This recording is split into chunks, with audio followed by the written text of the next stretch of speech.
Fala galera, professor Juliano com vocês aqui novamente no História Fundamental e a nossa primeira aula vai ser sobre as origens do islamismo, ok?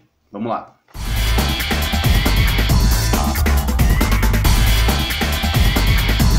Bom, antes da gente entender como o islamismo surgiu, a gente precisa entender onde ele surgiu e qual era a maneira que as pessoas que viviam nessa região tinham como modo de vida, ou seja, qual era a maneira de se organizar socialmente, culturalmente, religiosamente das pessoas da região onde surgiu o islamismo, né?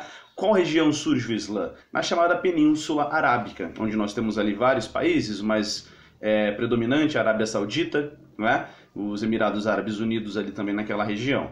E a gente tem então o surgimento do Islã sendo no ano de 622. Então, antes do surgimento do Islã, a gente chama as pessoas que viviam naquela região, ou melhor, a gente chama aquela região de Arábia pré-islâmica, ou seja, Arábia antes do surgimento do Islã. E é evidente também que eles não se denominavam dessa maneira, nós que vivemos aqui na Arábia antes do islamismo. Óbvio que não. Por quê? Eles não sabiam que essa religião viria a surgir. Ok? Então, 622, surgimento do Islã com a Hégira, que a gente vai ver mais pra frente. A maneira de vida que essas pessoas tinham ali naquela região eram duas, basicamente, né? Porque nós dividimos a Arábia em duas regiões, a chamada Arábia desértica, né? Onde nós temos os povos chamados de beduínos, que vão estar praticando atividades comerciais ali também por meio dos desertos na região central da Península Arábica, né? Os chamados beduínos, que vão sair comercializando por aquela região, montando nos seus camelos, né? E a outra chamada região de Arábia Feliz, que é a Arábia mais periférica, lembrando que periféricos são os pontos mais distantes do centro, né? E esses povos que vivem na região periférica, na chamada Arábia Feliz, vão ser povos urbanos, né? Já vamos ter o surgimento de grandes cidades e, lembrem-se, junto com as cidades nós teremos sempre o comércio, né? A urbanização e o comércio são sempre coisas que estarão muito próximas, ok? E aí então, pessoal, nessa região nós temos esses povos vivendo, principalmente os beduínos na região desértica, no lombo dos seus camelos. Por que eles utilizam o camelo como sendo esse meio de transporte? Primeiro, porque é extremamente resistente ao deserto, aguenta as altas temperaturas que nós encontramos ali durante o dia, e à noite nós temos baixas temperaturas também, portanto uma amplitude térmica enorme, né? O camelo você tem ele utilizando porque ele resiste ao calor, e além disso, né, o camelo aguenta ficar muito tempo ali sem consumir água, porque ele tem reservatórios internos de água que no momento que ele bebe água ele absorve muita água e deixa essa água guardada ali.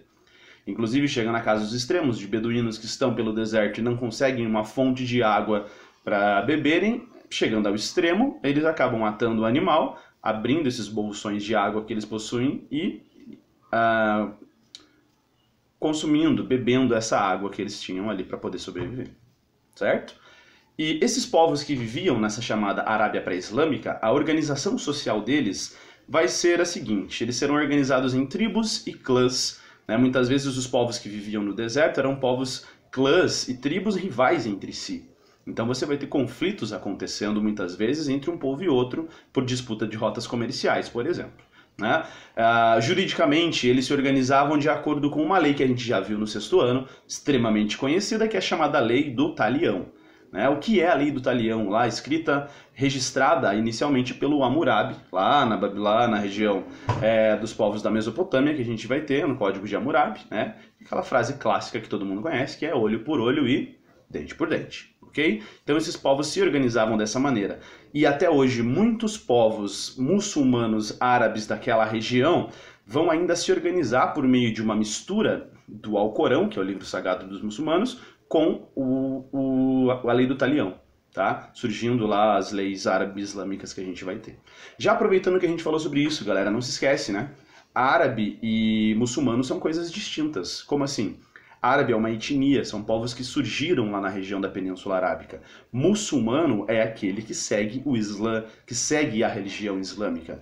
Existe árabe muçulmano? Sim. Existe muçulmano árabe? Sim.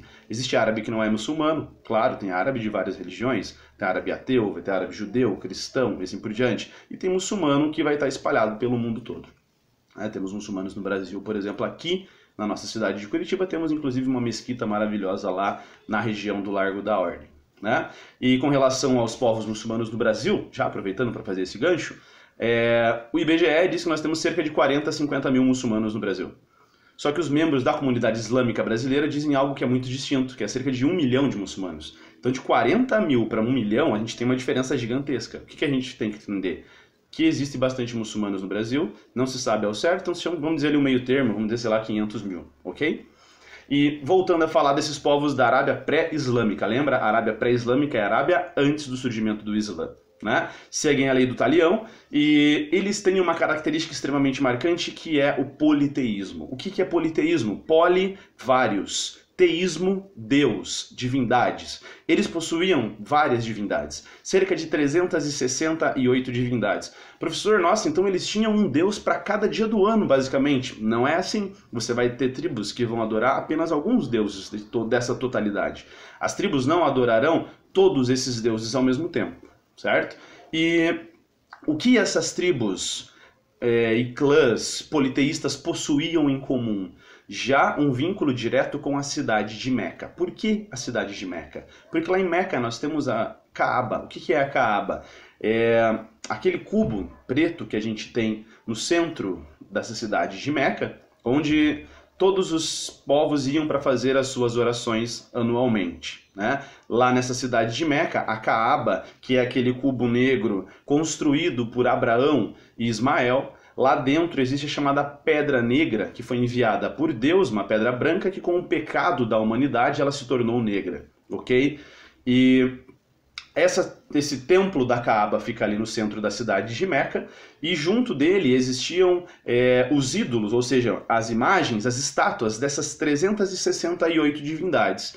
E de vez em quando esses povos iam até a cidade de Meca para fazer adorações aos seus deuses e comumente, ou seja, também para a Kaaba, certo? Então a cidade de Meca ela era um centro religioso e era um local de trégua, um local de figas. Tá rolando uma treta ali, falou, mano, agora não, agora a gente tá na Kaaba, agora nossas desavenças, as nossas brigas aqui a gente não vai colocar em prática. Quando a gente sair da Kaaba, vai acabar o período religioso de culto aos deuses da Kaaba, aos ídolos da Kaaba, aos ídolos que existem na cidade de Meca, aí a gente volta com os nossos problemas. Portanto, era uma região segura. Por ser uma região segura, a tribo dos Coraixitas, que era uma tribo dominante daquela região, vai se aproveitar dessa situação de paz e vai desenvolver um forte comércio naquela região. Os Coraixitas vão enriquecer, porque pensa, se é um local pacífico, é um local bom para se desenvolver o comércio. E o comércio se desenvolve ao redor, então, ali do templo de Meca, do templo da Kaaba, e a tribo desses Coraixitas vai se enriquecendo cada vez mais, certo? Então, galera, é aí que a gente para a nossa aula de hoje para relembrar os aspectos da chamada Arábia pré-islâmica, ok? Na próxima aula a gente fala sobre Maomé e o surgimento do islamismo, ok? Forte abraço a todos vocês.